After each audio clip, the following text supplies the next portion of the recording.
Welcome to day 3 of STL Startup Week. Our afternoon sessions are going to be amazing.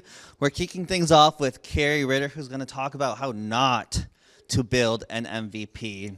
Let me tell you a little bit about Carrie. He is a product-minded engineering leader working on making life better for fitness and wellness professionals as a co-founder and CTO at Zipper.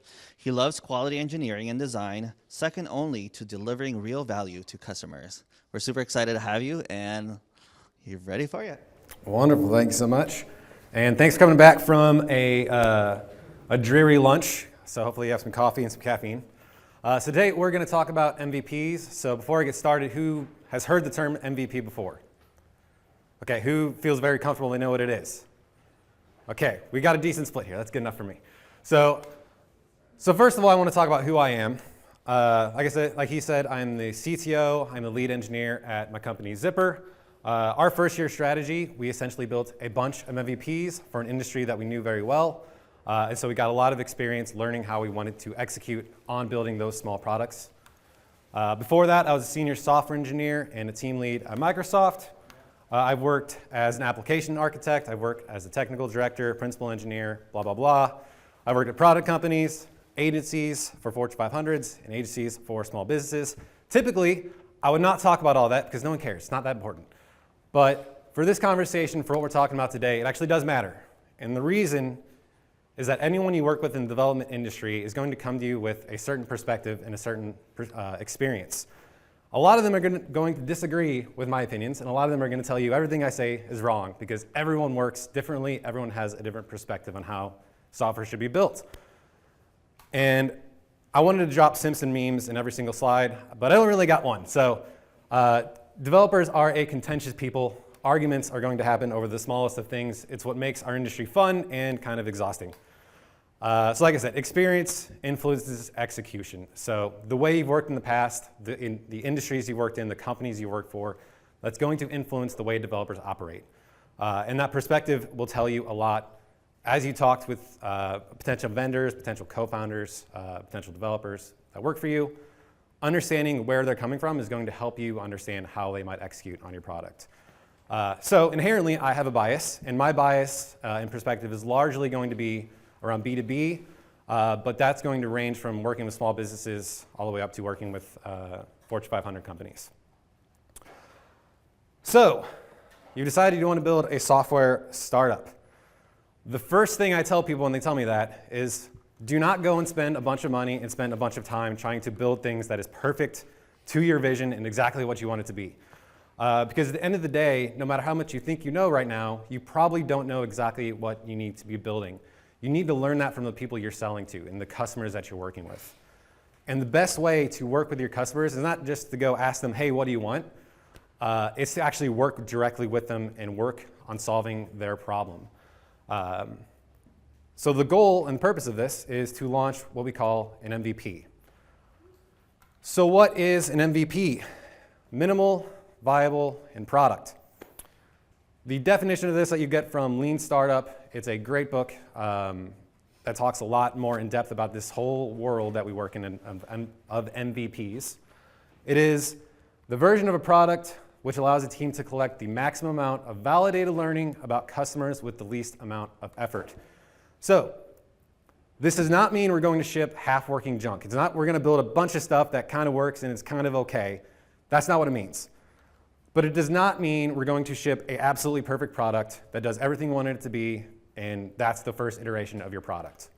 The goal of an MVP is to ship something, get it to your customers so they can try it out and see if it actually solves their pain point. Because they won't know, as much as they want to be honest with you and tell you everything they know and tell you you're building the right thing, they won't know until they actually get to experience and see that for themselves. So the goal is to ship and to learn. So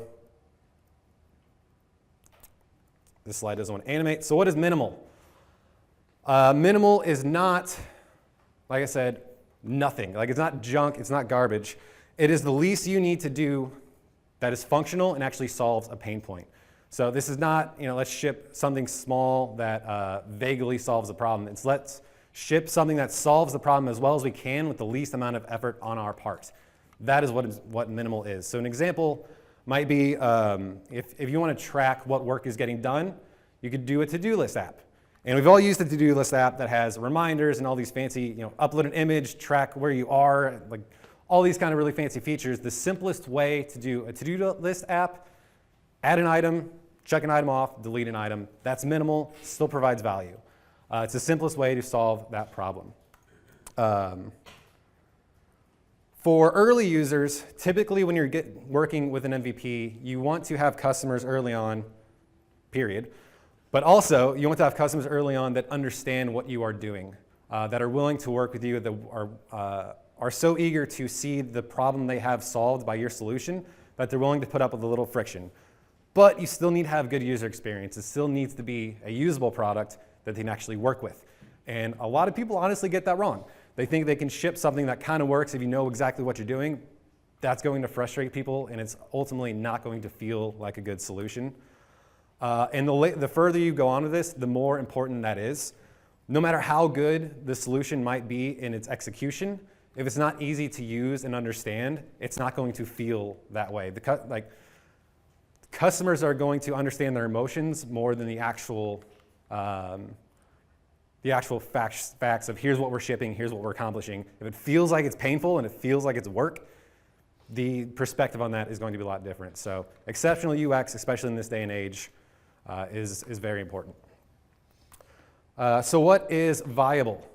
Viable means it's working. It means people want to use it. It means it's generating some sort of sustaining revenue or growth.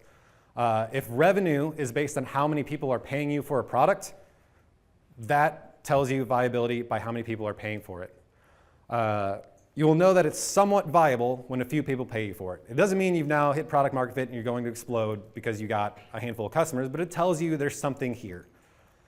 You'll know it's very viable when those people are telling their friends, hey, I have this solution, it's working for me, go try it out. You're starting to feel something.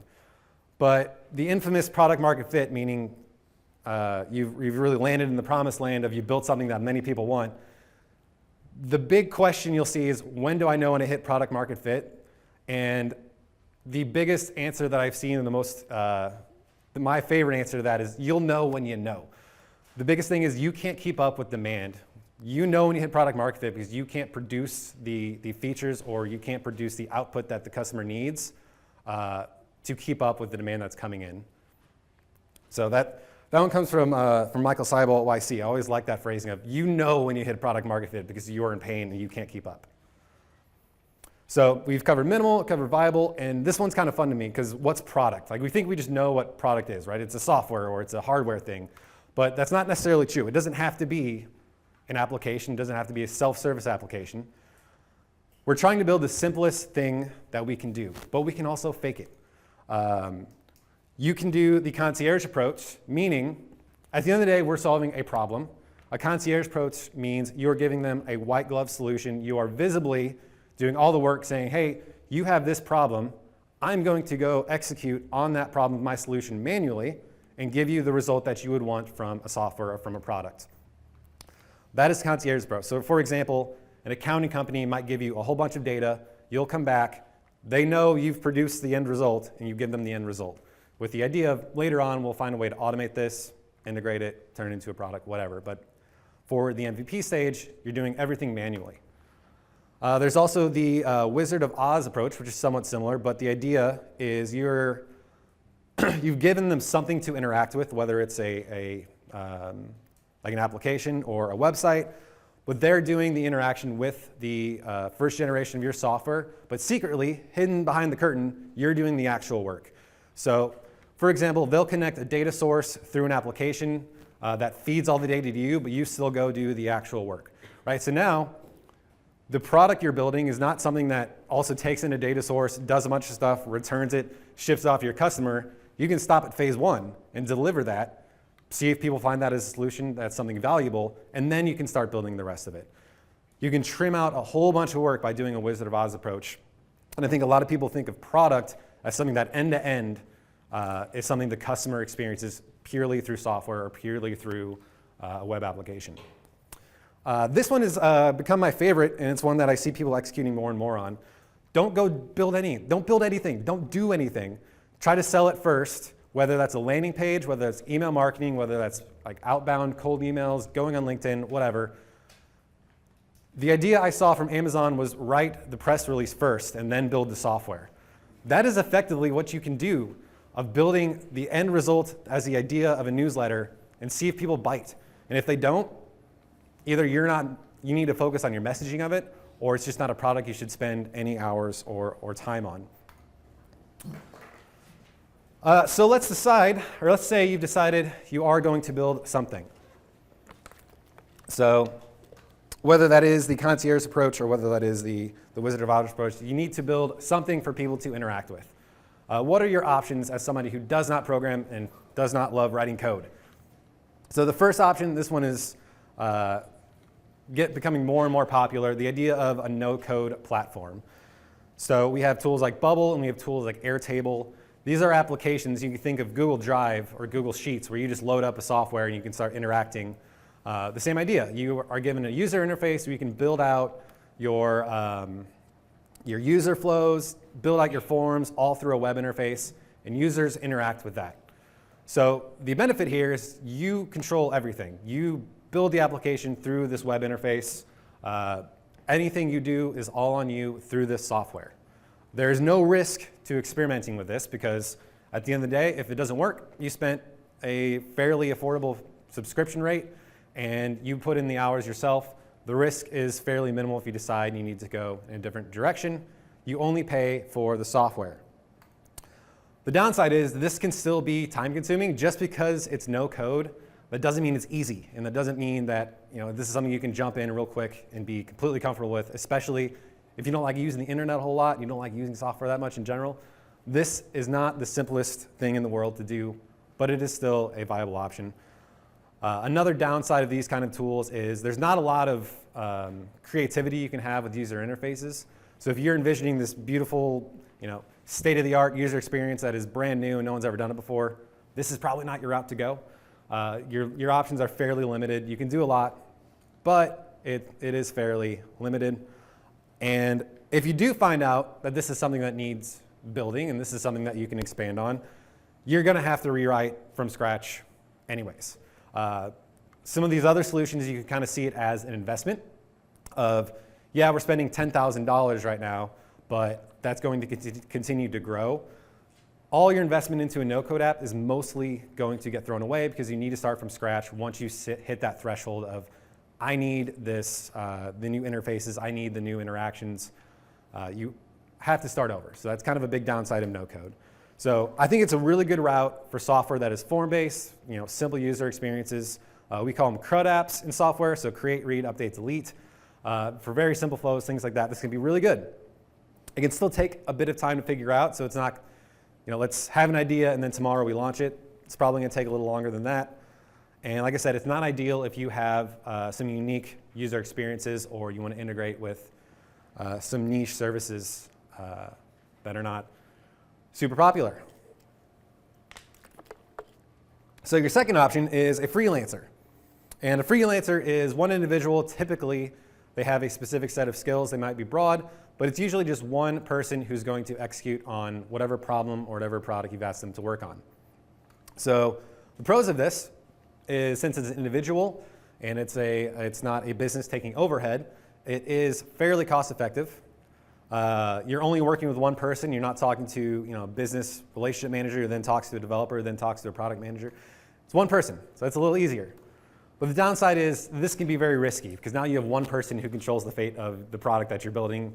A lot of people will talk more about, you hire people online to do this work.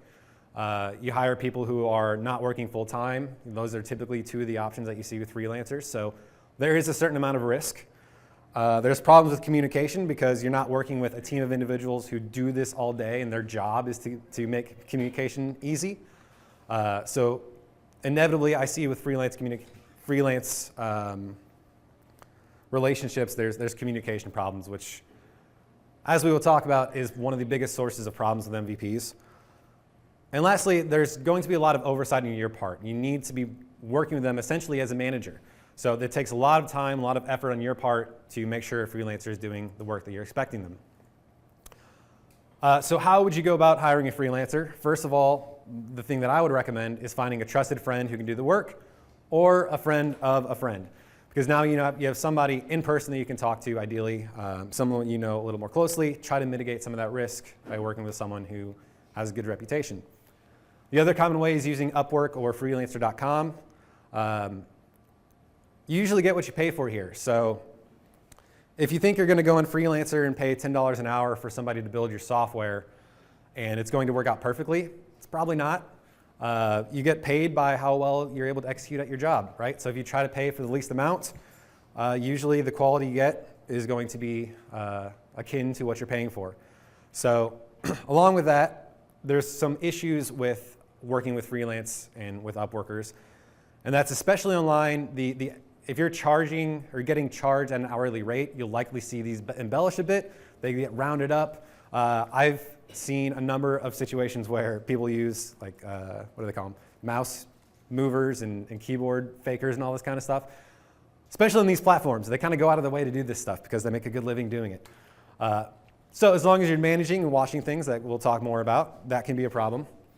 And on the other side, if you do a fixed project rate, usually what happens is they get 80% of the way through a project and realize, oh no, I've used almost all of the allotted budget and now I'm going to try to get this done as quickly as possible.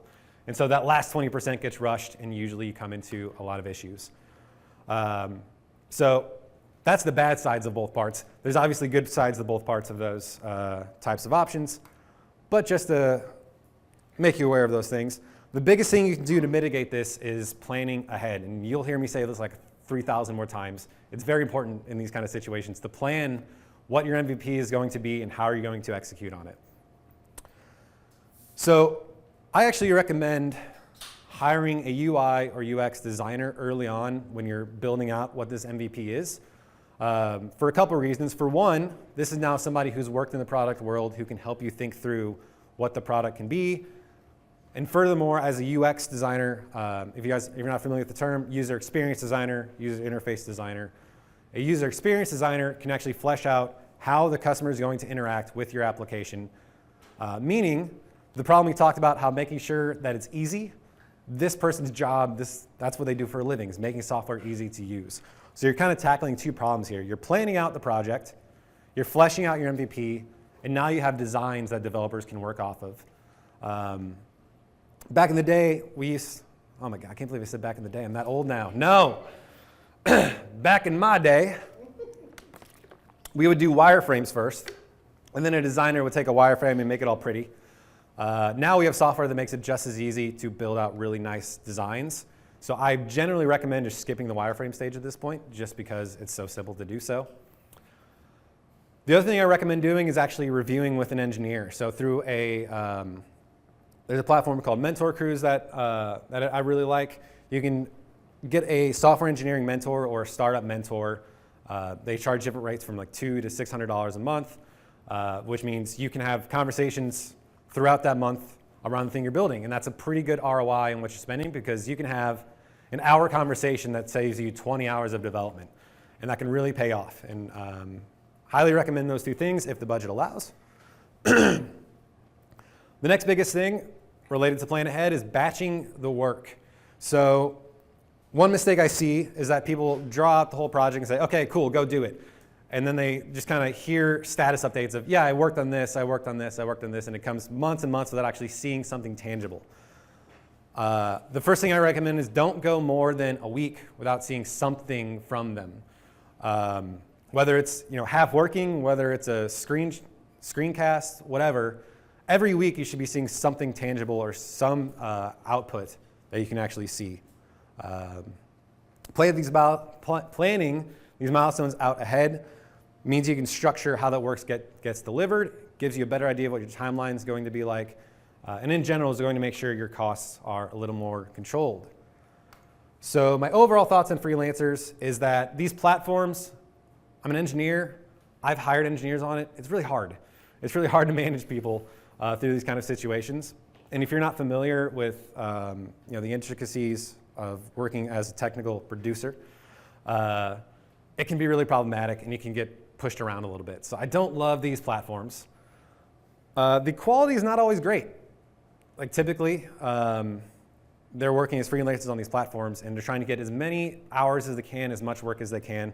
So inherently, the quality sometimes is less than you would see from some of these other options. But that doesn't always matter either. If you're building an MVP, you don't need the most pristine code base in the world. It doesn't need to be perfect and cover all the edge cases. You're trying to ship and learn. So having a beautiful, perfect software is not always that important. But it can be. And considering, again, the third-party engineering resource, they can help you manage these kind of interactions. They can help look at your milestones, see the deliverables, translate for you what they're doing into what makes sense to you.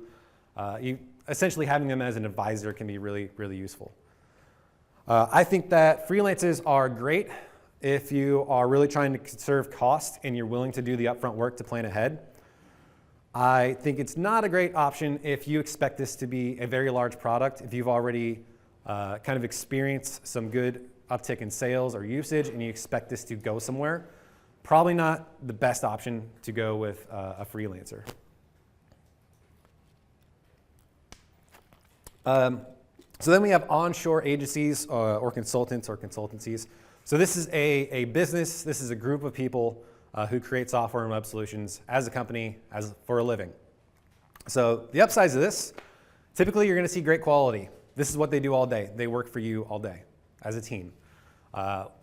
There's less risk because now you're working again with a business. They have a reputation on the line as a business.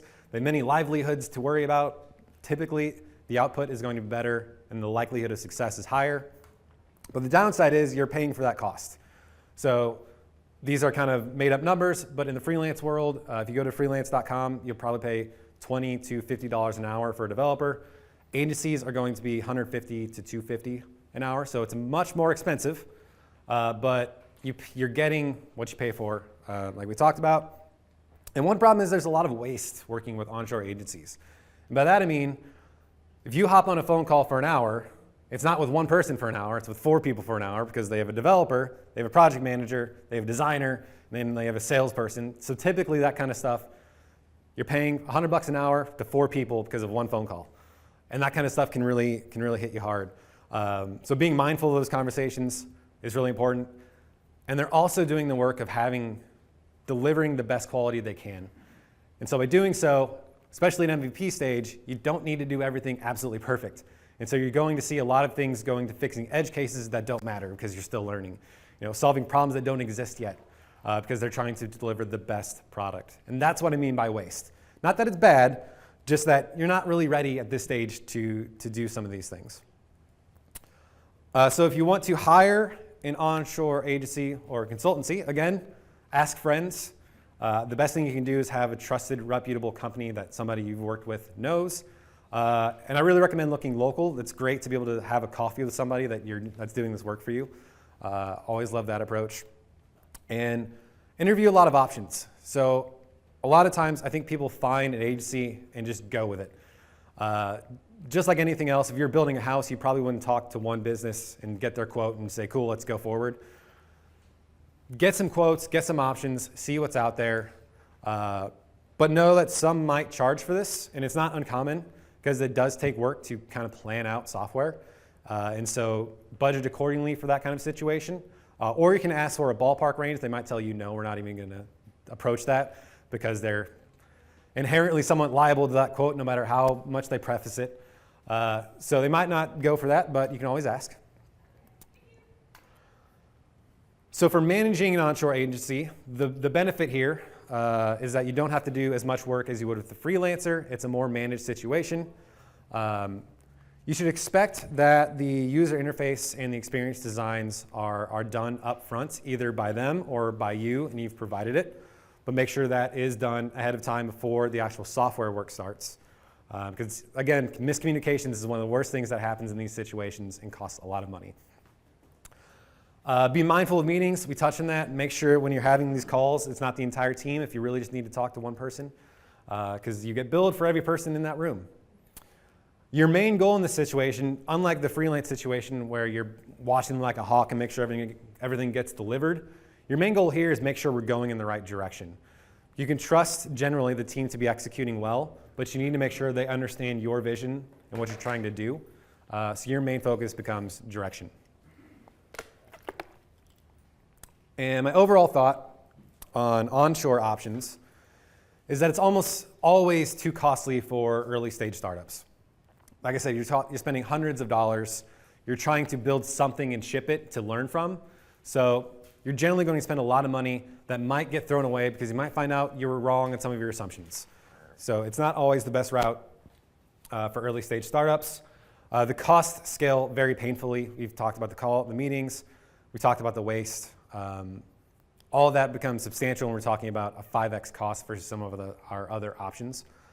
But you often get great quality. So if you know what you're trying to do, you've sold this product, this idea already, and you just need to get that foundation moving, this is going to be a great option to have a great foundation of your software.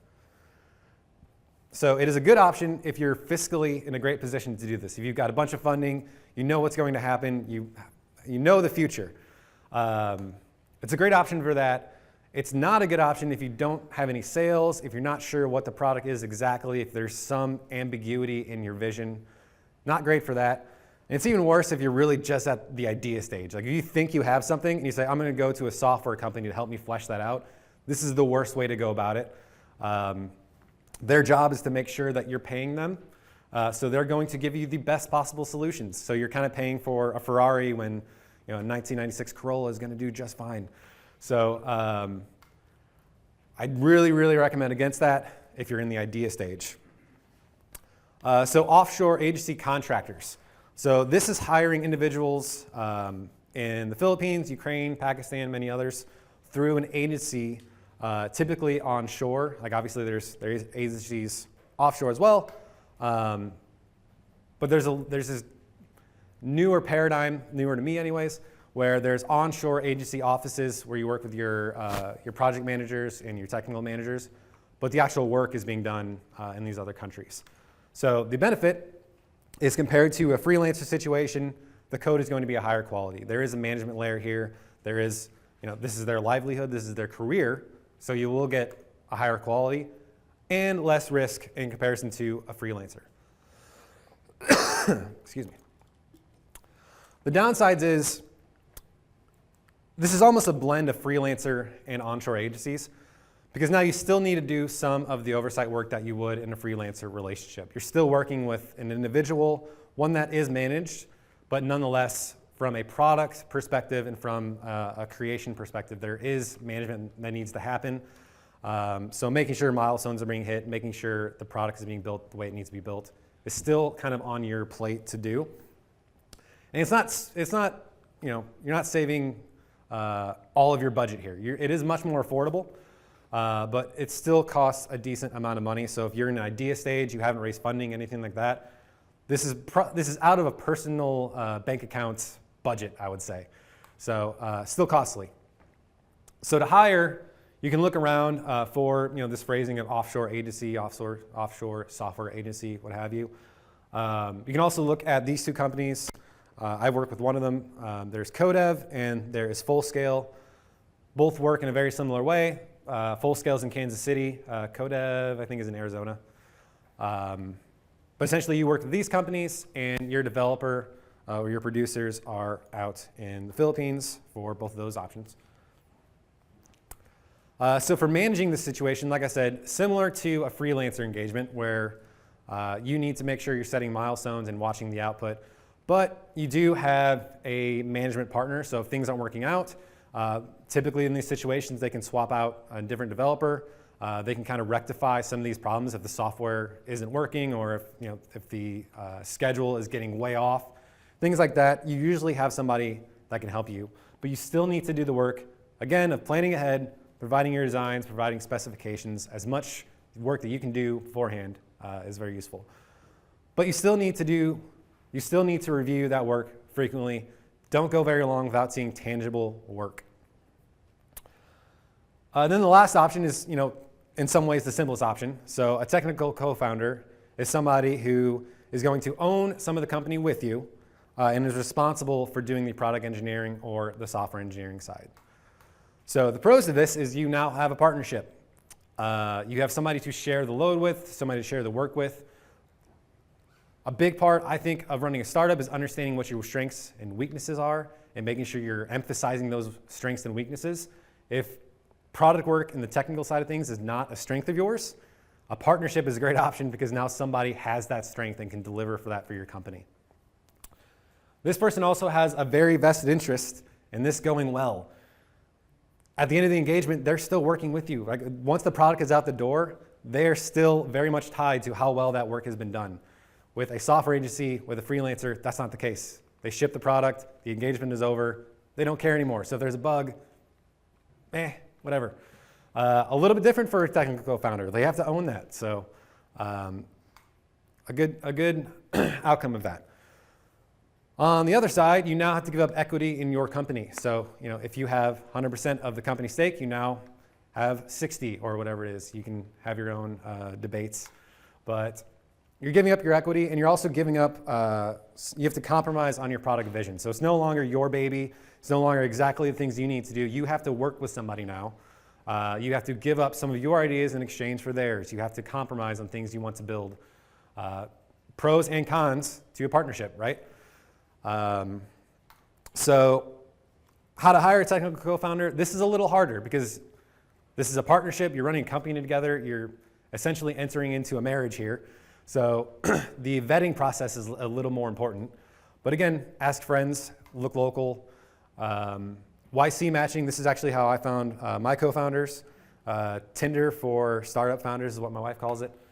There's a company called WellFound. This is a job listing site, but it's also really related to and focused on startups. So it's really applicable for looking for co-founders or looking for people for an early stage startup. But the biggest thing I want to emphasize is not to act too quickly. Because if you find yourself, saying yes to some developer that you don't know that well, you're not on the same page maybe, you've now given them equity in your company and you've brought them into, your creation. So don't move super quickly. Make sure you have the same long-term goals. So let's say you start to see some viability and you need both of you to go full-time and not take a paycheck for a few months. Can they do that? People with kids, that's a little harder than somebody who's in their 20s. Have you had conversations with VCs and you might get funded? Is that a life they're willing to live? Because that's not an easy life either. You're now beholden to VC dollars and you need to do all that work. Some people don't want to live that life. So making sure you're on the same page of what your long-term goal is for the company and the way that you want to operate is very important.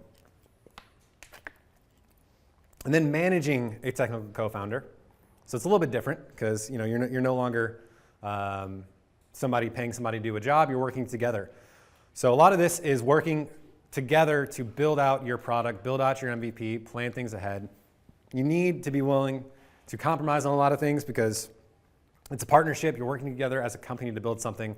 It's no longer, hey, here's my idea. Here's the way I want things done. Just go get it done. It's no longer the relationship here. As a team, you need to get specific about what you're building because you need to focus on the right thing and making sure your co-founder understands what the vision for this first iteration is very important. Software engineers like to solve the problem as best they can. That's kind of what we get paid for as a career. But in the MVP space, it's a little bit different. You need to make sure the goal here is to ship something and ship something that works. And then your job becomes everything else, right? So selling the product, pitching the company for investments, whatever else needs to happen starts to become your focus, your responsibility, and you need to execute a lot on that side and hold up your end of the bargain, so to speak, while a technical co-founder focuses more on the product engineering. So working together on the product vision, if they struggle with this, this is a problem. If they don't have the same vision as you, if they don't want to see the same thing happen as you do, they might just not be a good fit for your company, for your situation.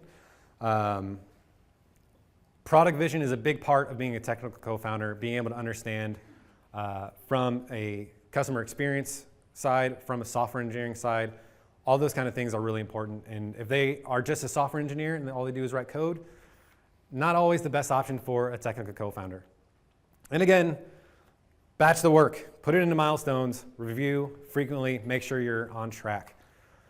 I am biased as a technical co-founder, but I think this is one of the best ways to go for early stage startups because especially for software as a service, meaning any web software you use or desktop software you use that you self-serve, you pay through Stripe or whatever it is and you get a monthly fee, that's SaaS. You'll always need somebody to lead the technical charge anyways. So if you have somebody at the ground floor, somebody very much invested in the success of the company, that's a good thing. It is a good option if you are ready to work with somebody else and you're ready to share both the good sides of running a startup, whether it's financial, whether it's personal, but also the bad sides of running a startup. So understanding how they work as an individual is going to be really important. And if you're willing to compromise on all of these things of running a startup, this could be a good option. But it's a bad option if you have a very simple product. Like if you're just submitting a form and something happens, it's very simple. You probably don't need a technical co-founder for that. And you probably don't want to give up half your company for that. Not a great option. And if you don't want to share the responsibility, if you can't play nicely with others, again, know your strengths and weaknesses. If you can't make that happen, might not be an option, and you need to find a way to hire people to do the work.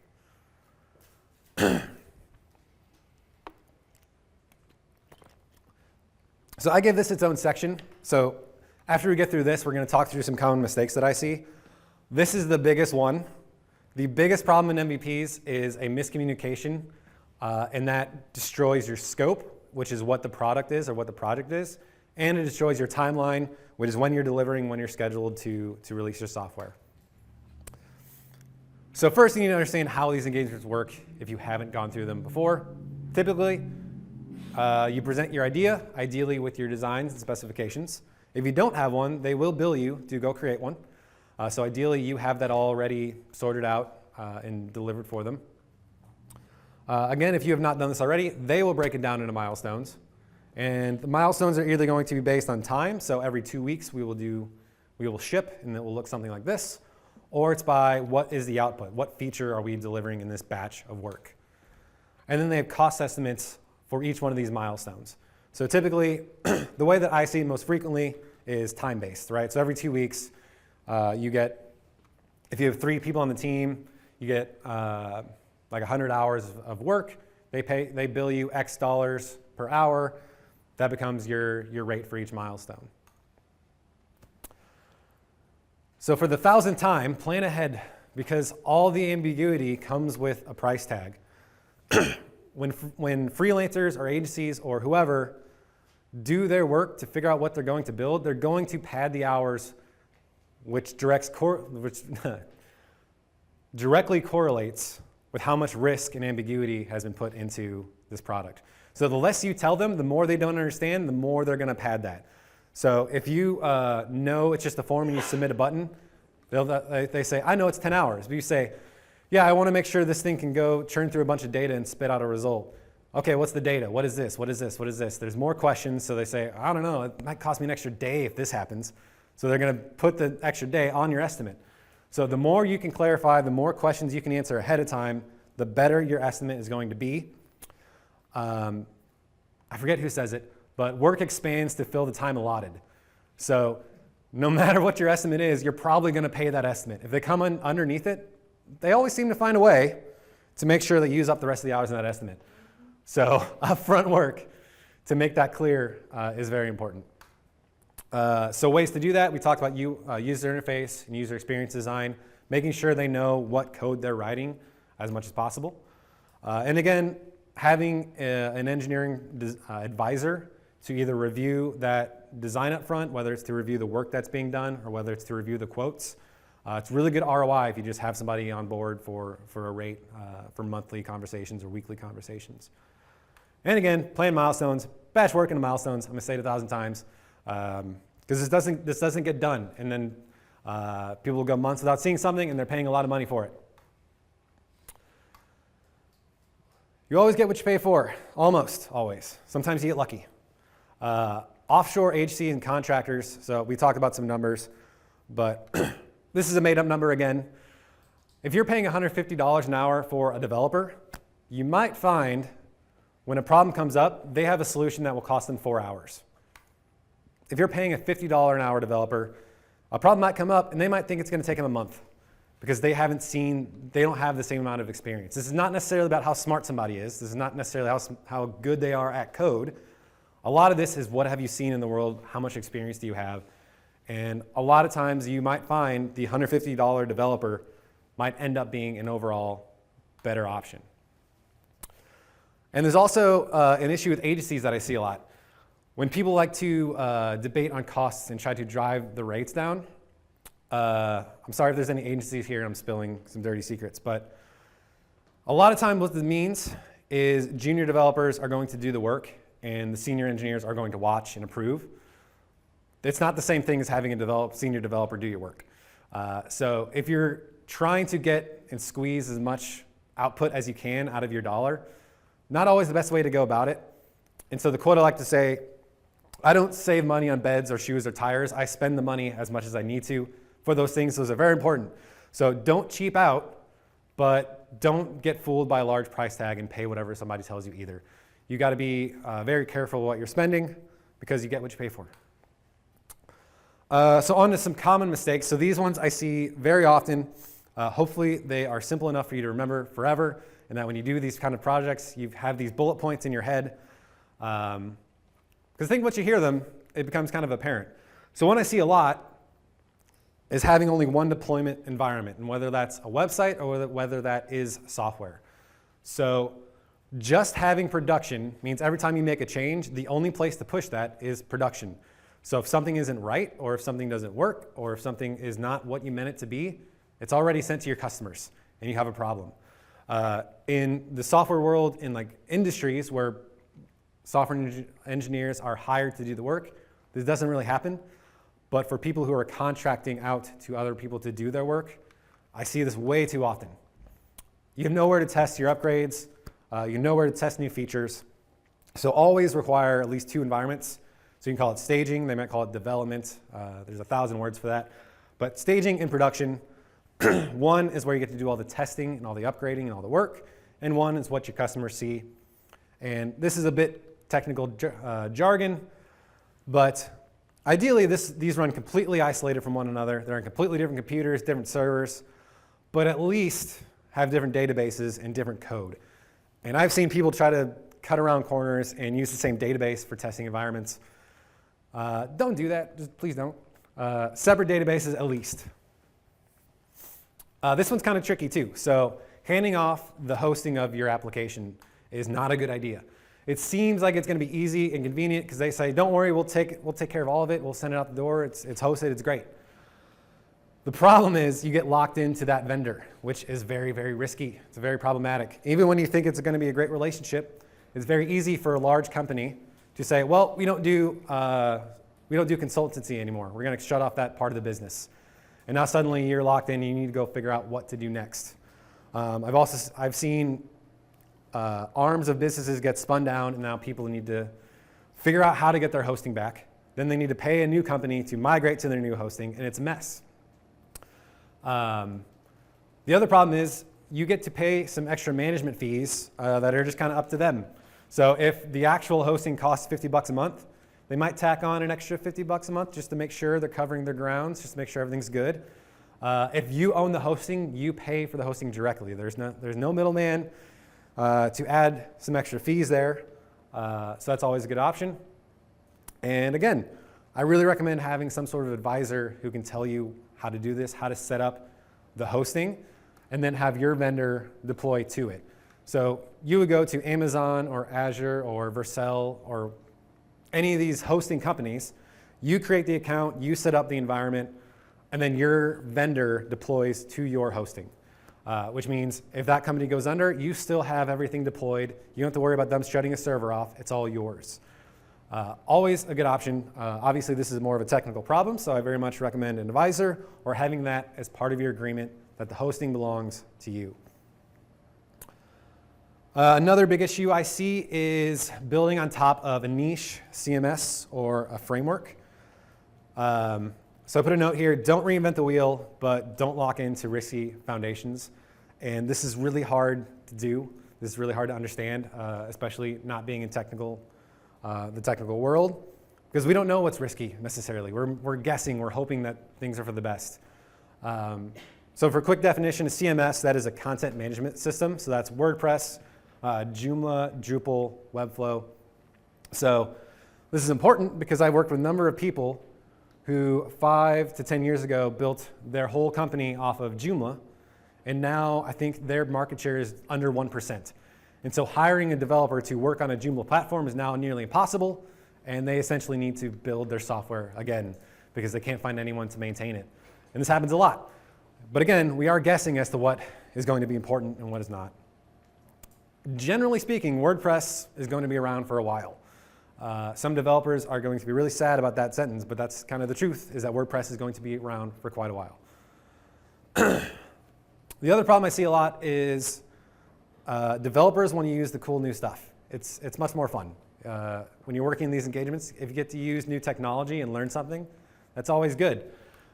For them, it's not great for you. So one thing I see a lot is getting turned over an application that was built on a framework that was in beta.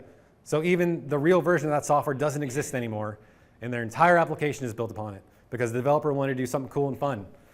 It's not cool and fun for the business. So obviously, it's hard to have a lot of teeth in this conversation, but ask what framework they're using. See if they can tell you why.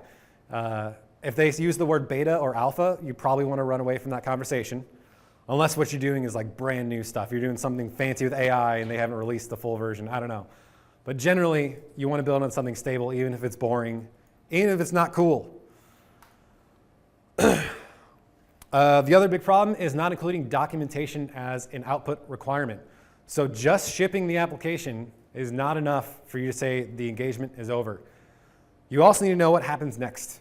Again, if that company spins down, what are you going to do? Does the next person know how to run the software? Do they know how to deploy the software? And do they know how to upgrade the software? Again, a problem I see a lot where these companies spin down and now someone has to spend half a week figuring out how everything works. So now you got to pay hourly to understand that. But if you bake that into the cost of the build, it's a lot more affordable and it's better for everybody in the end. So ideally, you will have a documented or ideally automated processes for the system. So what operating system does this run on Linux? Does it run on Windows only, et cetera? And what software needs to be installed that your software interacts with. And then there's the project environment. So this is third-party code. This is all stuff you shouldn't have to worry about, but you should make sure these kinds of things are documented so the next person who works on your software knows what to do, and you don't have to go pay them to go figure out what to do. So we've talked about a lot of options on how to build the software, all the things that can go wrong. So what is the final recommendation on how to build your software? And it is my favorite book, It Depends, The Definitive Guide. So I said developers are contentious. They are. But one thing we agree on is that it depends. Every question you'll ask a developer will probably end somewhere with it depends, because there's so many nooks and crannies to how we build software. Figuring out which one of those options is best for you depends on the project complexity. So is it a really complicated project? You probably don't want one person working on it, and you probably can't do this with no code. If you have a limited budget, you probably can't go spend tens of thousands of dollars on an agency, so you need to work with what you have. What are the long-term business and personal goals for you? Do you need to go get VC funding to build something? Do you want to live that life so you can afford to hire people? Or would you rather have a technical co-founder join you, split the equity, and now you have a partner in the rest of this business? And then there's the quality of available vendors. If you're working with freelancers who just aren't high quality and you're spending a lot of money and trying to get something to happen and you can't make it happen, sometimes other options are available, so technical co-founders or no code. But at the end of the day, you need to weigh all your options and see what kind of makes most sense for you. So yeah, hopefully a lot of that made sense. I wanted to open up enough time. We have plenty. So are there any questions that I can answer, or is there any conversations anyone would like to have today? Yes, sir.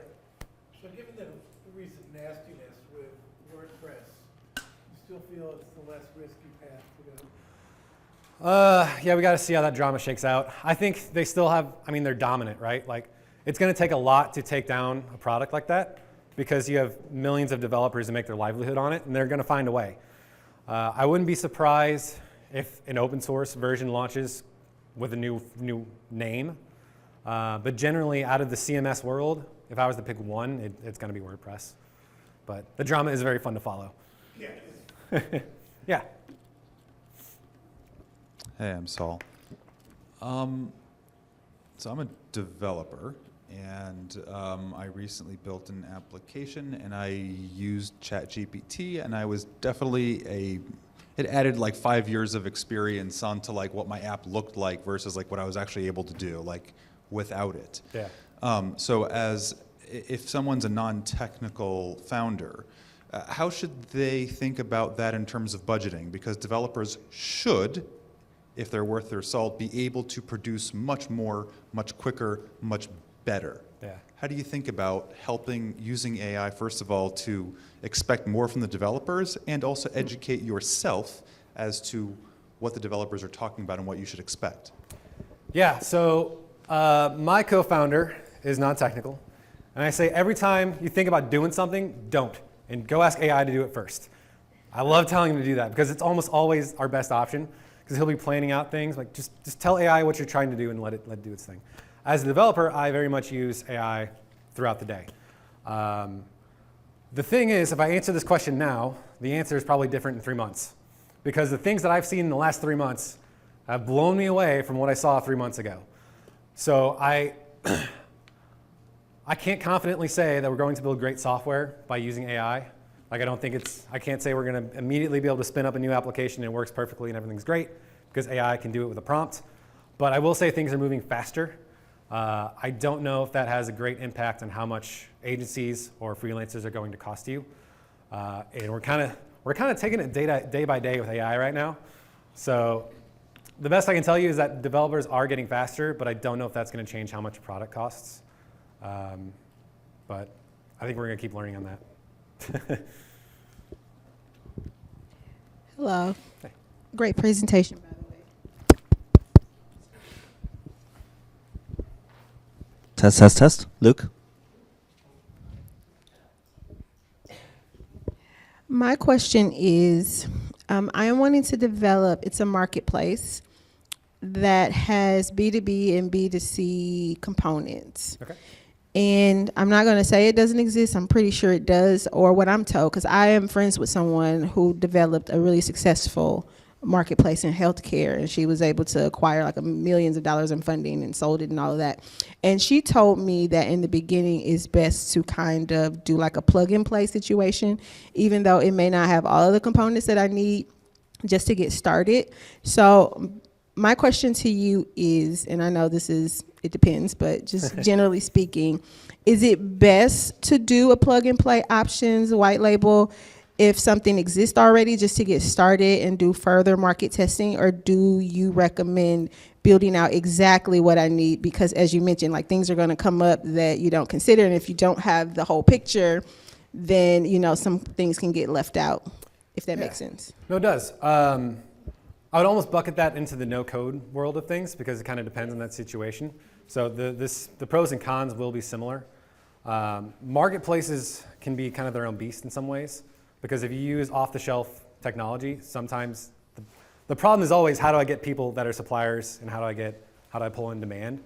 A lot of times I see marketplaces, their niche is around how do we make that communication better? And a lot of these off-the-shelf tools don't necessarily solve that problem that well. There's a website called everythingmarketplaces.com. They are a mastermind specifically for people who are building marketplace engagements. You'll find a much better answer from them. So my company Zipper actually started out as a marketplace. So I went the other route, which ended up great because we're no longer anything near being a marketplace. But we started there. They actually did WordPress with some plugins installed to validate the idea. So it's a route, and it depends on how much you think it'll cost you to spin that up versus how likely is it that I'm going to need to build something drastically different from what this is today. But the people at Everything Marketplace probably have a much better understanding of what technologies out there that might suit your needs. Any other questions? Will you provide this, just for the notes, because I knew I wasn't going to be able to keep up. I will put it up online. Let me get your email after this call, and I'll send it over. Awesome. Let's Perfect. give a round of applause, Carrie. Thanks so much.